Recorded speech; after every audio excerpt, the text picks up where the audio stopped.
Welcome, Amakhosi Network. Welcome to the channel. Today, we're going to be updating you on the players that Chiefs is now finalizing deals with, and also the players that are still at Kaizer Chiefs. So get ready for it. It's a Friday surprise. Chiefs is back in the village. The boys are doing, I think, their fitness assessments today, but we're going to be chatting about the signings.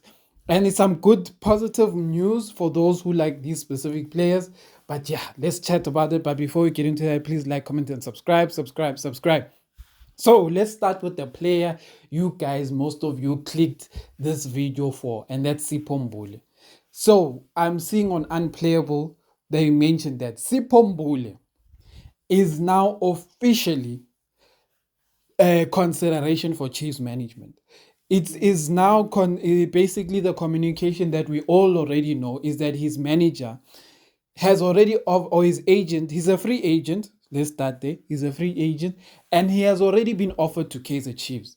Now, what's happening is that Chiefs management is talking about him with Nabi, right? Because I think a lot of you will know this, that when Sipho Mbule was at SuperSport United, Chiefs was already pushing to get Sipho Mbule, but because Sundowns obviously took over that deal, it didn't happen, and it was said at that time that Sipho Mbule was also keen on joining Kaizer Chiefs.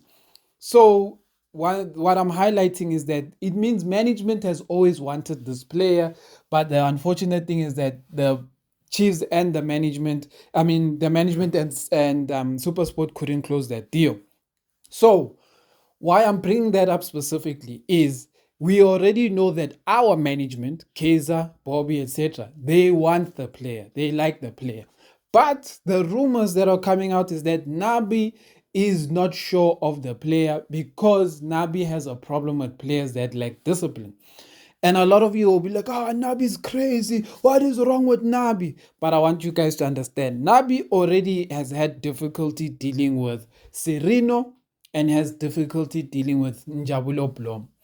Now, I'm bringing this up to show you that Nabi's personality tends to rub certain players the wrong way. And when I say certain players the wrong way, I mean Nabi's personality tends to rub the players that are, what can I say, that are talented but lack the work ethic, that are talented but lack dying on the field for the manager or for their teammates. He has a problem with those kind of players, which is why Nabi would pick a Yusuf Mat over a Sipho Mbule any day, not because he believes that Yusuf Mat is better than him, but just because he feels like Yusuf would die on the pitch for him, and he feels like Sipho Mbule.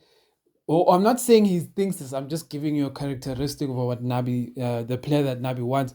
But he would feel like a player who has a star mentality is more difficult to coach, and more difficult to be a player who runs 90 minutes, who pushes, etc. And like I said, Serino, Blom, perfect examples. But why I'm saying this is because management is basically discussing with Nabi because they know he's a free agent. He's going to improve the squad.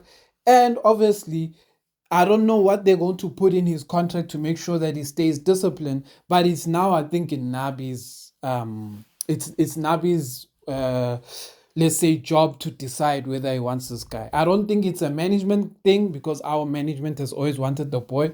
Now it's a Nabi thing.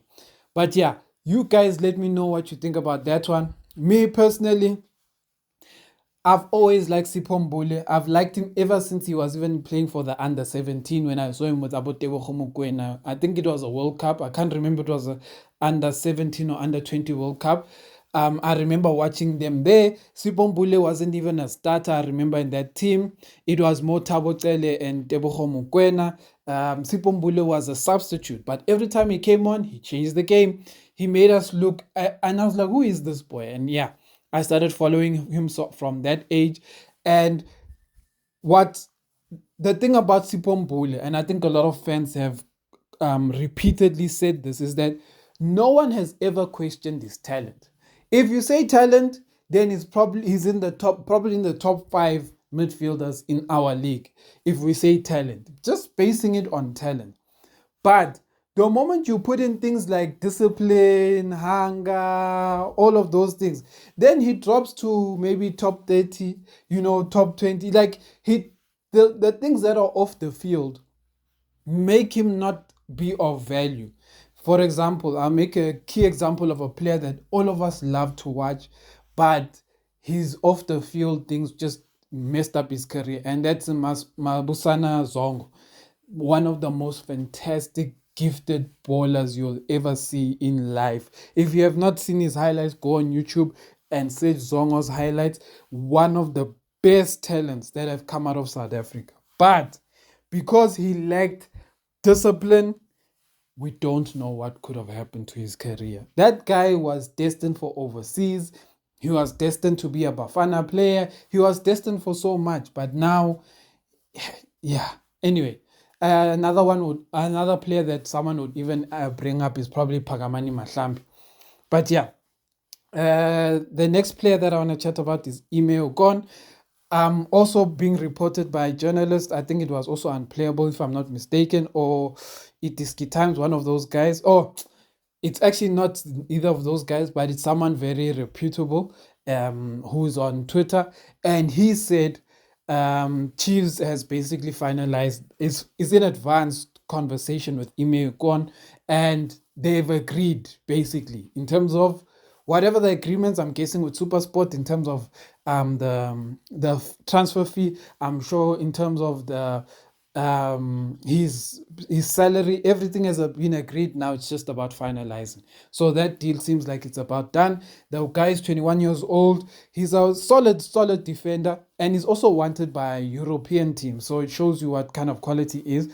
And it's an interesting thing because the two players we are going to now have at Kaizer Chiefs as our centre backs, being Ime Okon and Rushin Dodley, are two players that are wanted overseas, which is a very interesting thing because Rushin Dodley has been a target for many European teams for a very long time. I'm not sure why those deals didn't really pan out, but Rushin Dodley was wanted by top teams in UE. I think he even went for trials overseas at the age of 18 because that is how much of interest people wanted him. And Ime Okon is the same. So it's going to be interesting to see what happens there. But yeah, a quick update on other players. Apparently, Mato and Botsani are still with Kaizer Chiefs. Apparently that they're on the list to go to Netherlands. I don't know how true this list is, but this list includes such players. This list apparently also includes the exclusion of Serino. I don't know what that means. Apparently Castillo is not on that list of people going to Netherlands. I don't know what that means. But yeah, there's a lot of information that's going to be coming out between today and let's just say the time the trips begins, which is the 3rd of July.